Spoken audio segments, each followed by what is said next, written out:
తెలంగాణ సచివాలయ భవనంలో వ్యవసాయ మార్కెటింగ్ శాఖలపై సమీక్షా సమావేశం నిర్వహించారు వ్యవసాయ శాఖ మంత్రి తుమ్మల నాగేశ్వరరావు.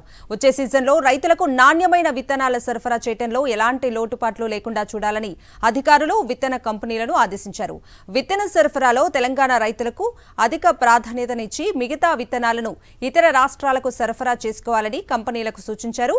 అదేవిధంగా రాష్ట్రంలో నకిలీ విత్తనాల సరఫరా లేకుండా చూడాలని, అలాంటి వారిపై కఠిన చర్యలు తీసుకోవాలని అధికారులను ఆదేశించారు. నకిలీ విత్తనాల వలన రైతులకు ఏదైనా నష్టం జరిగితే విత్తన కంపెనీలు తగిన నష్టపరిహారం చెల్లించేలా చర్యలు తీసుకోవాలని సూచించారు.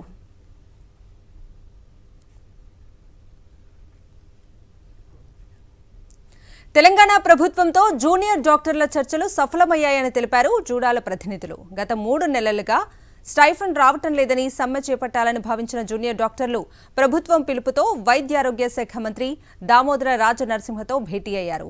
మంత్రితో సుదీర్ఘంగా చర్చలు జరిపిన జూనియర్ డాక్టర్స్ ప్రతి నెల 15 లోపు స్టైఫండ్ ఇచ్చేలా మంత్రి హామీ ఇచ్చారని తెలిపారు. పెండింగ్ స్టైఫండ్ క్లియర్ చేస్తామని హామీ ఇచ్చినట్లు స్పష్టం చేశారు.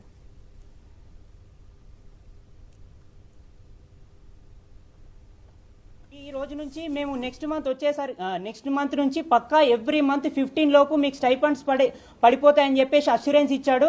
దానికి మేము చాలా హ్యాపీ ఫీల్ అవుతున్నాము. అండ్ ఇంకోటి adequate hostel facilities. Junior doctors అందరూ ఇప్పటికీ అంటే ఏళ్ల తరబడి నుంచి మాకు పీజీ యొక్క సీట్స్ పెరగడము, మన యూజీ సీట్స్ పెరగడము, ఎస్ఎస్ సీట్స్ పెరగడం, ఎస్ఆర్ సీట్స్ పెరగడం వల్ల ఎవరైతే మెడికల్ కాలేజ్లో ఉన్నారో వాళ్ళకు డాక్టర్స్కి ఎక్కడ కూడా హాస్టల్ ఫెసిలిటీస్ అనేవి చాలా తగ్గిపోయినాయి. అంటే ఎట్లా అంటే ఒక 1000 మంది ఉండే దగ్గర అట్లీస్ట్ ఓన్లీ 200 మెంబర్స్ కూడా హాస్టల్ ఫెసిలిటీస్ లేకుండా అయిపోయినాయి. కాబట్టి దీని గురించే మేము హెల్త్ మినిస్టర్ సార్ని రిక్వెస్ట్ చేస్తే సార్ ఈ యొక్క డిమాండ్ ఒప్పుకొని అవును మీకు ప్రతి ఒక్క మీకు ఎక్కడెక్కడైతే మెడికల్ కాలేజెస్ ఉన్నాయో, ఎక్కడెక్కడైతే హాస్పిటల్స్ ఉన్నాయో అన్ని చోట్లలో మీకు సరిపడన్ని హాస్టల్ ఫెసిలిటీస్ అనేవి కలుగజేస్తామని చెప్పేసి మాకు చెప్పారు.